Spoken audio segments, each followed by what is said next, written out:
enough. And I was frankly at a bit of a loss as to what to say or do to make it seem like there was a big celebration. Since dawn, they've been streaming in from all over the country and even parts of Canada and Mexico. Admirers. So I got in trouble for that one. I got in big trouble for that one. In fact, I was suspended. What you will see, of course, is intensive discussion about what we call the wedge issues.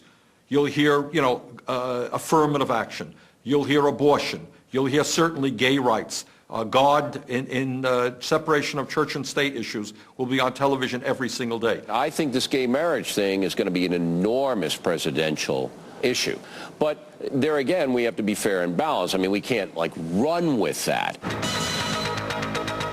The stampede of same-sex couples to the altar has accelerated. President Bush says he's deeply troubled by the hundreds of 2,000 same-sex couples engaged in 2,300 and counting. That's the number of same-sex couples hoping to get same-sex couples wanting to same-sex marriage.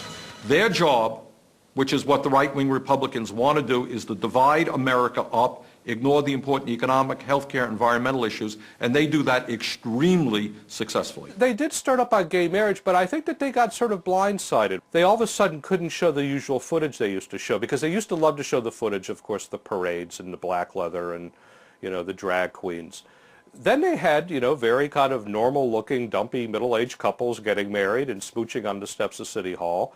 So I've noticed a certain kind of zest going out of the gay marriage thing, but the opposite, where they've picked up the slack, is on anything to do with religion, anything to do with the Ten Commandments, anything to do with God. Why is Jesus so popular right now? Well, I think it depends on who you talk to. I think a lot of people would say that one of the reasons that he's very popular is that Mel Gibson's movie has come out. George W. Bush, because of all this, he wants to see it, and I'm sure they will set up a special screening there at the White House. Oh, sure. Well, he's a devout Christian. Right. Apparently he prays daily. Do they think it's about just a movie, just entertainment, or do they think that there's really something bigger at work? Well, I think they think that there's something bigger at work. September 11th threatened people, and people looked to Jesus for comfort. But number two, a line was drawn around the world between two kinds of religions, two kinds of societies. Freedom is not this country's gift to the world. Freedom is the Almighty's gift to every man and woman in this world. Boy, couldn't you just see the elite media tremble over that one? The president knows evoking the deity will anger the secular media. He doesn't care. Talking points applauded. They're going to push God very, very hard, particularly going up into Bush's re-election. All of us working together can change America one soul at a time. The Christian fundamentalist movement is one that believes in we're right, you're wrong, no matter what. And I saw a lot of that at Fox. We're right, you're wrong, no matter what. The O'Reilly Factor is probably the perfect example of everything that's wrong with Fox News Channel. You have stories that are selected primarily to upset liberals and Democrats and prop up the Republican Party. You have a hostility towards guests that disagree with the host.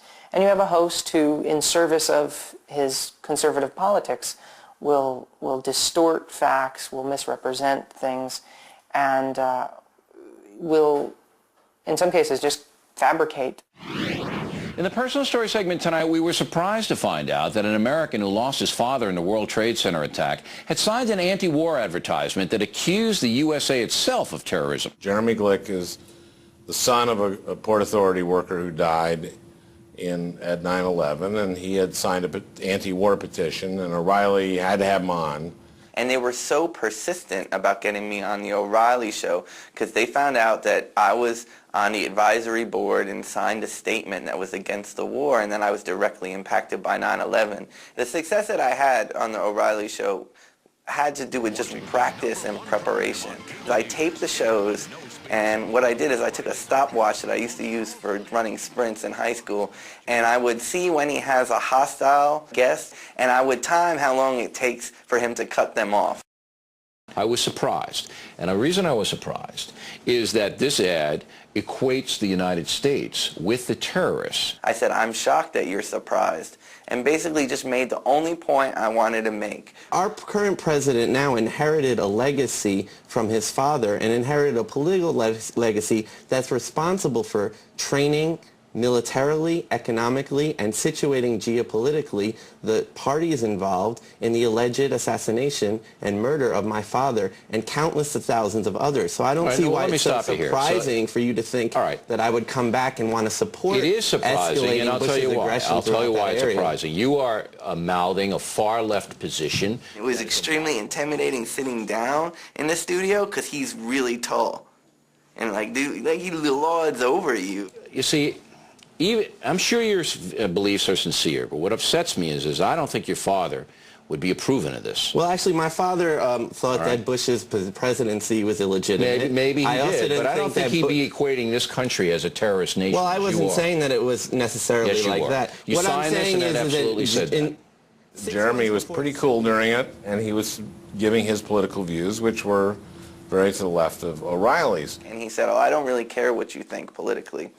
And I said, obviously you do care, because A, you brought me on the show, and B, I told him that he uses 9/11 and sympathy with the 9/11 families and the lives lost to rationalize his narrow right-wing agenda. You evoke sympathy with the 9/11 families. That's a bunch of crap. So I've done more for the 9/11 families, by their own admission. I've done more for them than you will ever hope to do. Okay. So you keep your mouth shut when you sit me exploiting those people. You're not representing and I never represent you. You know why? Why? Because you have a warped view of this world and a warped view of this country. Well, explain that. Let me give you an example. I'm not going to debate this with you. Well, let me give you an example of parallel experiences. No, on September 14th.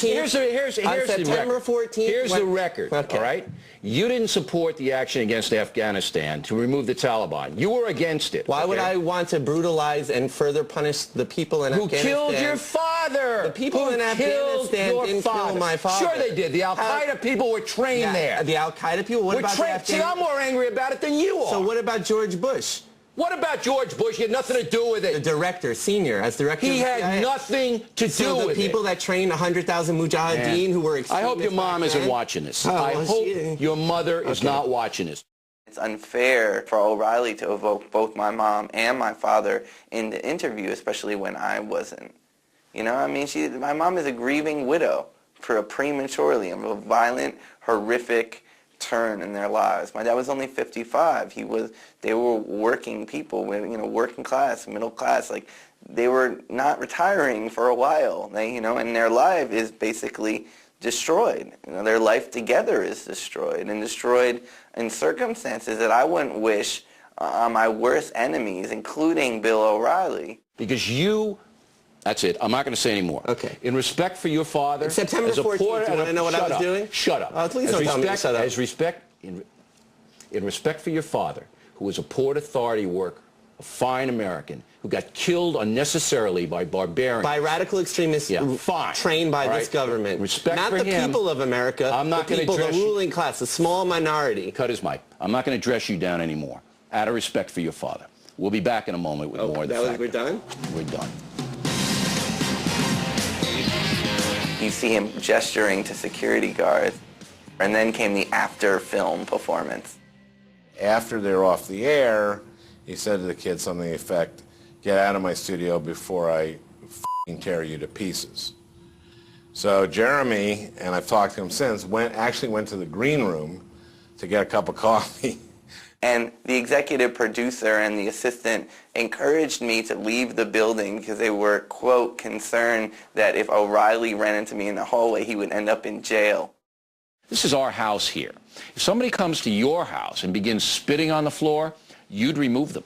Glick was out of control and spewing hatred for this program and his country using vile propaganda. The next day, I just turned on and watched the follow-up and saw my views totally distorted. Next thing I know, I was saying Bush planned 9/11. Glick was saying without a shred of evidence that President Bush and Bush the elder were directly responsible for 9/11. Now, that kind of stuff is not only loony, it's defamation. That paints me as a fringe conspiracy nut. This kid said nothing nothing about President Bush and his father, Bush the Elder, orchestrating the attack on their own country. So O'Reilly's just lying here. He came on this program and accused President Bush of knowing about 9/11 and murdering his own father. Glick said, can I sue him? And so I called the lawyer who was in my case of Fox versus Dutton and Franken. He says, well, the kid has to prove that O'Reilly knew he was lying. And O'Reilly is so crazy, he lies so pathologically, that it's harder to prove that O'Reilly knew he was lying. So oddly enough, if someone has a record of crazily lying, it is harder to sue them for defamation.